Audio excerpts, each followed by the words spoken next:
ناظرین السلام علیکم. ناظرین ڈاکٹر دانش پروگرام جواب چاہیے کے ساتھ حاضر ہے. ناظرین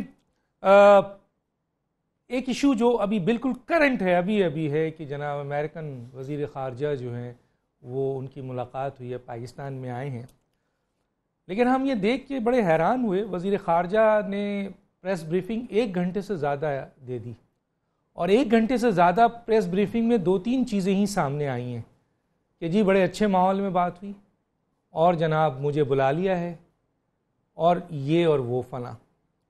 یہ امریکہ ہے, 70 سال کا ہمارا ایکسپیرینس ہے کہ وہ دکھاتا کچھ ہے اور کرتا کچھ ہے. بہرحال یہ بھی ایک ایشو ہے, اس پہ بھی ضرور ہم بات کریں گے کہ کیا آزاد پالیسی ہوگی اس حکومت میں, کیونکہ بالکل نئی حکومت ہے. پیپلز پارٹی اور پی ایم ایل این کئی دفعہ حکومتوں میں رہی ہے. دوسری جو امپورٹنٹ بات ہے وہ یہ ہے کہ 1 crore 68 lakh vote P T I کو پڑے ہیں, 51,000, 1 کروڑ 68 لاکھ 51,000 اور اس سے زیادہ ووٹ پڑے, اور اس کی بنیاد پر بڑی توقعات ہیں عوام کی اس حکومت سے, اس حکومتی اتحاد سے, کیونکہ اتحاد شامل ہیں, چند اہم سیاسی جماعتیں بھی اس میں شامل ہیں. اور جو اس وقت جتنے بھی دن ہوئے ہیں اس میں حکومت کی جو کارکردگی ہے, اس کارکردگی کے اوپر کہ آیا عمران خان صاحب کا جو بیانیہ ہے ہم اسی طرف جا رہے ہیں. اب تھوڑی سی بات کر لیتے ہیں کہ جیسے عمران خان صاحب نے وزیر اعظم ہاؤس فوراً چھوڑ دیا, گاڑیاں ڈیلیور کر دیں اور ملازمین چھوڑ دیے, سادگی پہ آ گئے. لیکن نہ وزیر اعلیٰ KPK چھوڑ رہے ہیں, نہ وزیر اعلیٰ بلوچستان چھوڑ رہے ہیں, نہ وزیر اعلیٰ پنجاب چھوڑ رہے ہیں, اور وزیر اعلیٰ سندھ تو آپ کے کنٹرول میں ہی نہیں ہے. آپ نے کہا گورنر ہاؤس سب چھوڑ دیں گے, کوئی گورنر چھوڑنے کو تیار نہیں ہے. جگہ آف دی ریکارڈ کہتا ہے کیا ہم خیمہ لگا لیں. ایک طرف عمران خان کے بیانیے کو جو ہم دیکھ رہے ہیں وہ بیوروکریسی, سول ایڈمنسٹریشن اور پولیس کامیاب بنا رہی ہے, کیونکہ وہ آزاد نظر آ رہے ہیں. جیسے چکوال کا واقعہ ہوا, MNA نے دباؤ دیا, انہوں نے فوراً اس کو منع کیا اور لیٹر لکھ دیا, یہ ایک بڑا اچھا. لیکن MNA نے جو کام کیا وہ عمران خان کے بیانیے کے خلاف گیا, اور اس بیوروکریسی میں ڈپٹی کمشنر نے جو کام کیا وہ عمران خان کے بیانیے کے عین مطابق کیا. اور اسی طریقے سے خاور مانیکا کے حوالے سے جو DPO ہیں اور RPO نے جو کام کیا وہ عمران خان صاحب کے بیانیے کے مطابق کیا کہ آزاد پولیس, نو انٹرفیرنس, کوئی بھی ہو روکو. لیکن چیف منسٹر پنجاب جو ہیں انہوں نے عمران خان کے بیانیے کی دھجیاں اڑا دی. اب ذرا ادھر آ جائیے, سندھ میں لا قانونیت کی انتہا ہو گئی ہے. سندھ میں کوئی پوچھنے والا ہی نہیں ہے. آپ دیکھیں آصف علی زرداری صاحب کا کیس ہو یا آپ کے ان کی بہن کا کیس ہو, فریال تالپور صاحبہ کا, آپ دیکھ لیجئے کیا ہو رہا ہے. اور مثلا لاقانونیت کی یہ حد ہے کہ چیف جسٹس آف پاکستان کی عدالت کا سب سے بڑا اور بہت اہم عہدہ, وہ چھاپا مارتے ہیں, اور چھاپا مارنے کے بعد شراب پکڑی جاتی ہے, اور وہ آپ دیکھیے کتنی بڑی طاقت ہے ان کی, ان مافیا کی, کہ پوری رپورٹ بدل دی جاتی ہے, پورا مواد بدل دیا جاتا ہے. تو یہ تھوڑے سے ایشوز ہیں, ان کے اوپر ہم بات کریں گے, اور ذرا اس پہ بھی بات کریں گے کہ متحدہ قومی موومنٹ کو شاید تیسری منسٹری ملنے والی ہے. تو اب یہ تیسری منسٹری کون سی ہو سکتی ہے اور کون فرد ہو سکتے ہیں, اس پہ بھی تھوڑا بہت بات کریں گے. تو میرے پاس اس وقت سب سے پہلے میں آ جاتا ہوں, میرے پاس جو مہمان ہیں ان کا تعارف کرا دیتا ہوں. ڈاکٹر فہمیدہ مرزا صاحبہ, وفاقی وزیر بین الصوبائی رابطہ, سابق اسپیکر قومی اسمبلی, ایک بڑا نام, بڑا رسپیکٹیبل نام, جن سے بہت توقعات بھی ہے اور ماضی میں بھی بہت توقعات پوری ہوئیں. سینیٹر انوار الحق کاکڑ صاحب, ترجمان بلوچستان عوامی پارٹی, ایک بہت اچھا اضافہ, بہترین شخصیت, اور ہمیں بڑی امید ہے کچھ کسی اور کو ہو یا نہ ہو. سید امین الحق MNA, ترجمان متحدہ قومی موومنٹ, انتہائی نفیس آدمی, بڑا اچھا نام. آپ کا بھی بہت شکریہ سر, آپ تینوں کا بہت شکریہ. اور میرے ساتھ شاید یقیناً یہ فارن پالیسی پہ میں تھوڑا بہت گفتگو لوں تو کوئی فارن سیکرٹری سے بھی ہم کمنٹس لیں گے. فہمیدہ مرزا صاحبہ, پہلے میں آ جاتا ہوں تھوڑا سا بیانیے کی طرف آ جاتا ہوں. آپ اتحادی ہیں, ایون کیبنٹ پہ آپ بیٹھتی ہیں. یہ 15 دن کی جو پروگریس ہے, جو کچھ بھی ہے, اس میں ایک چیز نظر آ رہی ہے کہ عمران خان صاحب تو چاہتے ہیں کہ بیانیہ قوم سے خطاب جو انہوں نے کیا ہے اس کو امپلیمنٹ کیا جائے, لیکن ہمیں بظاہر ان کے ساتھیوں میں, قریب ترین لوگوں میں, چاہے وہ 1-2 فیڈرل منسٹر ہیں, نااہل ترین فیڈرل منسٹر, باقی تو بہت اچھی کیبنٹ آئی ہے انکلوڈنگ یو, ایک بڑی بہترین کیبنٹ آئی ہے. اسی طرح چیف منسٹر, اسی طرح گورنرز, وہ تو عمران خان صاحب کے بیانیے کو نے جیسے میں نے بتایا وہ تو ناکام کر رہے ہیں. کیا کہیں گے اس پہ؟ جی بسم اللہ الرحمن الرحیم. سب سے پہلے تو میں آپ کا شکریہ ادا کرتی ہوں. اور جیسے آپ نے کابینہ سے کہا, دیکھیے کابینہ اینڈ جس طرح اب یہ بیوروکریسی میں بھی اگر دیکھیے کہ جو آفیسرز لگائے گئے, اس سے بڑا کلیئر ایک انٹینشن, ان کی نیت سامنے آئی کہ وہ کیا چاہتے ہیں. اب یقیناً کوئی اکا دکا کوئی اگر ایسے کیس ہوتے بھی ہیں, اگر اس کی فوراً اس پہ نشاندہی ہوتی ہے اور اس کے اوپر کوئی ایکشن یا اس کے اوپر نوٹس لیا جاتا ہے, تو میں سمجھتی ہوں کہ لیڈرشپ کا اس میں انٹینشن اینڈ ول نظر آ رہی ہے. اور جہاں تک آپ کہہ رہے ہیں کہ گورننس کے حوالے سے, تو میرا خیال ہے کہ اگر آپ اوور آل دیکھیے کہ گورننس میں اگر سب نے اپنی آسٹیرٹی کے حوالے سے ہو, یا یہ جس طرح آپ نے ابھی گاڑیوں کی بات کی, لیکن اس کے علاوہ جو ہماری 4 کیبنٹ کی میٹنگز ہوئی ہیں, اور اس 4 کیبنٹ کی میٹنگز میں جتنا تیزی سے میں نے دیکھا ہے کہ کام ہوتے ہوئے, اور ہر منسٹری اپنے آپ کو اکاؤنٹیبل سمجھ رہی ہے.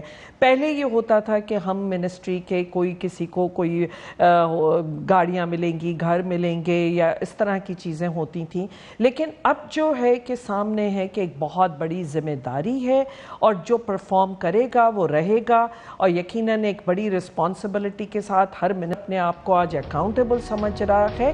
یہ گورننس ہوتی ہے.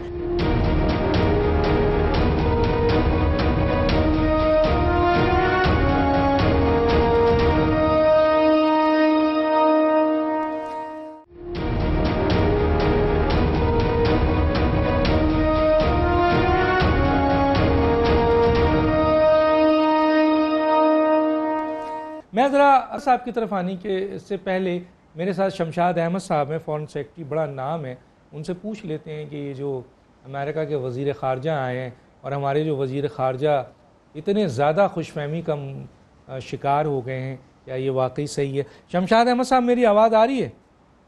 جی آ رہی ہے ڈاکٹر صاحب. سر آپ کا بڑا شکریہ, آپ نے ٹائم دیا اس اہم موقع پہ. ماضی میں ہم نے دیکھا ہے سر کہ امریکہ نے ہمیشہ اپنے مفادات کے حوالے سے کام کیا ہے, ہمیشہ اپنے مفادات کا لحاظ رکھا ہے جس بھی پاکستان کے ساتھ تعلق میں. اور یہاں میں یہ بھی کہتا چلوں کہ بدقسمتی سے پاکستان کے حکومتیں جو تھیں انہوں نے بھی اپنے نیشنل انٹرسٹ کو چھوڑ کر امریکن مفادات میں کام کیا ہے. کیا آپ سمجھتے ہیں سر یہ جو دونوں طرف نئی چینجنگ ہے, ایک طرف امریکہ میں بھی ایک ایسا صدر آیا ہوا ہے, نیا صدر ہے, اور جس قسم کی گفتگو آپ دیکھ رہے ہیں, اور جس طریقے سے سینکشن لگ رہا ہے, اور جس طریقے سے ڈو مور کا مطالبہ کیا جا رہا ہے, اور جس طریقے سے کہا یہ جا رہا ہے کہ اپنے اندر جو پاکستان کے اندر آپ ان چیزوں کو درست کریں, وہیں پاکستان میں بھی ایک ایسی حکومت آئی ہے جو اسٹیٹس کو کی جو 2 حکومتیں تھیں ان کو چھوڑ کے ایک نئی حکومت آئی ہے. کیا دیکھتے ہیں سر اس ملاپ میں جتنی خوش فہمی ہے اتنا نظر آئے گا؟ ڈاکٹر صاحب پہلے تو میرے خیال میں یہ ناانصافی ہوگی اگر ہم موجودہ نئی قیادت پاکستان کی جو منتخب ہوئی ہے اس کا موازنہ آپ ٹرمپ انتظامیہ کے ساتھ کریں گے تو وہ بالکل اور قسم کی انتظامیہ ہے. وہاں کے لوگ بہت ہی بد اطمینانی کا شکار ہیں اور ان کو اپنی غلطی کا احساس ہے کہ انہوں نے